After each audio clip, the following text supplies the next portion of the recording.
पूर्वक अभिवादन।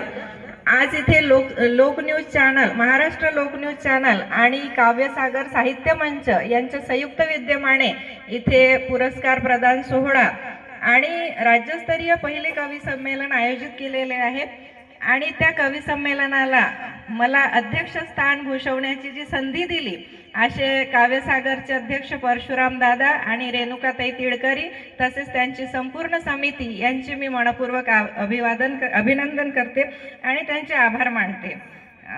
व्यासपीठावर उपस्थित माननीय सुप्रियाताई जाधव, साहित्य तेज संपादिका, काव्यगंधच्या व्यासपीठावरून उदयास आलेले आपले युवा कवी आणि गझलकार सन्माननीय अर्जुन गायकवाड, माझे लहान भाऊ, आणि त्यानंतर शिखरे सर, ज्येष्ठ साहित्यिक। खरं तर त्यांचे जे विचार आणि त्यांची कविता जेव्हा ऐकली तर असं वाटलं की त्यांच्या रांगेत बसण्याची पात्रता आपली आहे की नाही, हा मनामध्ये एक विचार आला। पण सरांचे विचार आणि त्यांचं जे काउन्सिलिंग आहे ते खूप छान वाटलं। तसेच लोक न्यूज चॅनलचे संपादक देठे सर, ज्यांचं आज आपण सकाळपासूनच खूप कौतुक ऐकतोय आणि त्यांचं कार्य खरंच खूप छान आहे। त्यांचे उपसंपादक माननीय योगेश पाटील निकम सर, ज्यांनी हा कार्यक्रम इतका सुंदर असा नियोजित केलेला आहे। आणि मला इथे अभिमानाने सांगावंसं वाटतं की या लोक न्यूज चॅनलचे जे प्रतिनिधी आहे, जे चंद्रपूरचे आज ज्यांचा सन्मान झाला इथे, तर मला एक अभिमान वाटतो की मी सुद्धा त्याच जिल्ह्यातून आलेली आहे। हा माझा स्वतःचा चंद्रपूर जिल्हा आहे आणि या ठिकाणी नागपूर आणि चंद्रपूरच्या बऱ्याच जणांचा सन्मान झाला, तो आमच्यासाठी एक अतिशय गौरवाचा असा आहे। आणि भविष्यातही लोक न्यूज चॅनलच्या वतीने असे पुरस्कार प्रदान सोहळे आणि विविध उपक्रम राबविले जातील याची मला खात्री आहे। आज छत्रपती संभाजीनगरच्या पावनभूमीमध्ये काव्यसागर साहित्य मंचाच्या वतीने पहिले राज्यस्तरीय कवी संमेलन इथे आयोजित केलेले आहे। आणि या कवी संमेलनाला राज्याच्या विविध कोपऱ्यातून बरेच कवी इथे आले आणि लांबून आलेले आहेत। त्यांनी आपल्या कविता सादर केल्या, ज्यामध्ये विविध भावना व्यक्त करणाऱ्या आणि संवेदनशील अशा कविता सर्वांनी ते सादर केल्या आहेत। आणि खूप छान असं म्हणजे अतिशय दर्जेदार, आपण म्हणतो की कमी असावं पण चांगलं असावं, क्वालिटीला महत्त्व आहे, क्वांटिटीला नाही, तशाच प्रकारचा दर्जा आज इथे सगळ्यांच्या कवितांचा दिसून आलेला आहे।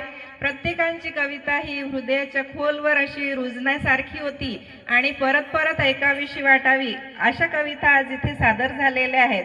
सर्वांनी खूप छान कविता इथे सादर केल्या।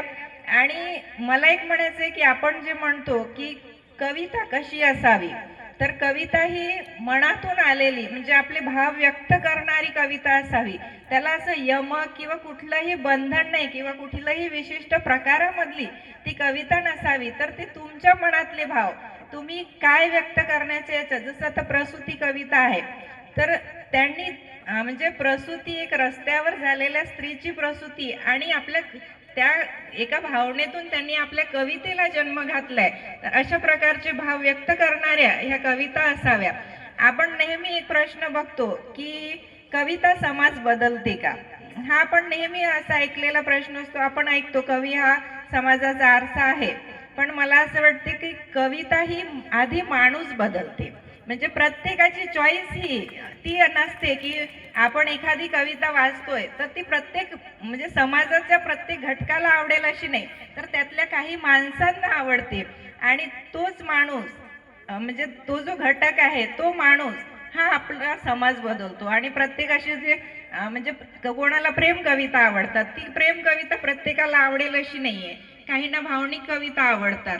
तर आपल्या कविता जी आहे ही आधी माणूस बदलते आणि आपण जे माणसं आहोत तीच आपण पुढे समाज बदलतो। त्यामुळे कविता ही समाज बदलणारी असते, कविता म्हणजे माणूस बदलणारी असते, समाज बदलणारी नाही।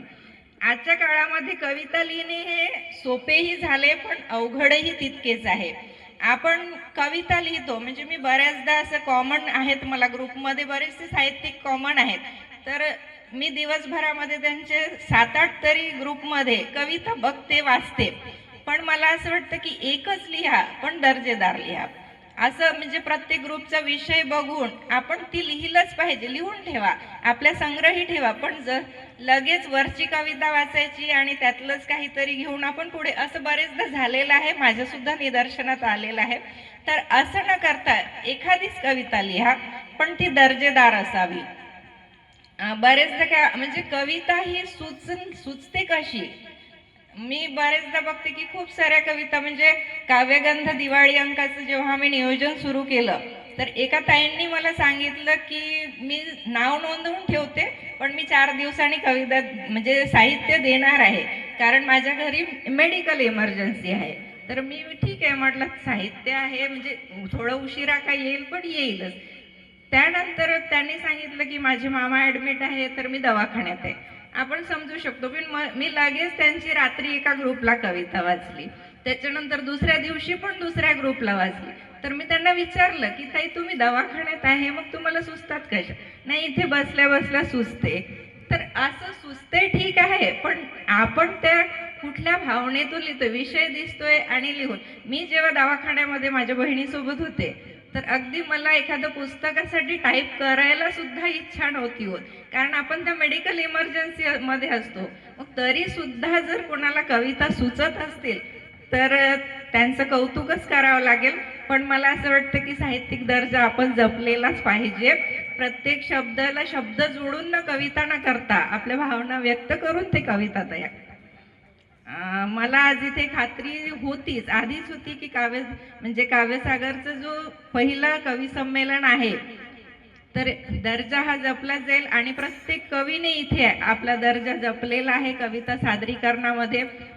त्या ताईंनी तर इतकं गोड आवाजामध्ये कविता सादर केली की परत परत काय ऐकायची ती इच्छा होती. मला तर वन्स मोर म्हणायची इच्छा होती, पण वेळेअभावी आपण ती नाही करू शकलो. पण खरंच खूप खूप अभिनंदन आपलं, की नक्कीच तुमचं नाव आणि कविता आमच्या कायम स्मरणात राहील. आणि अशाच बऱ्याचशा कविता आहेत ज्या खूप छान वाटल्या. तर अशीच मुहूर्तमेढ काव्यसागर साहित्य मंच पुढेही रोवत राहील.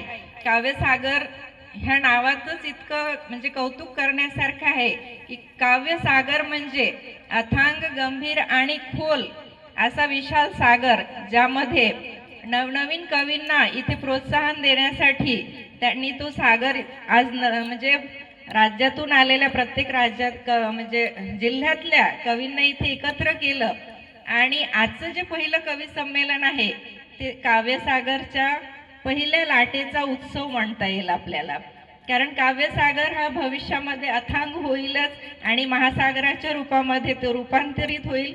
आणि पुढेही असेच काव्य संमेलन आणि उपक्रम ते राबवित राहतील याची मला खात्री आहे. आज इथे मला कवी संमेलनाचं अध्यक्षपद भूषवण्यासाठी जे काव्यसागर साहित्य मंचाच्या समितीने आमंत्रित केलं होतं आणि बऱ्याच दिवसापासून त्यांनी निरोप दिलेला होता, आज इथे प्रत्यक्ष होऊन मला ते अध्यक्षस्थान भूषवण्याची संधी दिली. माझा जो यथोचित सन्मान केला त्याबद्दल मी सर्वांचे मनपूर्वक आभार मानते. आणि इथे जो आजचा जो कार्यक्रम झालेला आहे, वेळेअभावी आपण खूप काही नाही सांगू शकत, पण सर्वांचे सन्मान बाकी आहेत आणि इतरही प्रत्येकाला गावोगावी जायचं आहे. तर त्यासाठी मी माझ्या शब्दांना इथेच विराम देते. धन्यवाद. शब्दांनी शब्दाचा सागर झाला पाहिजे.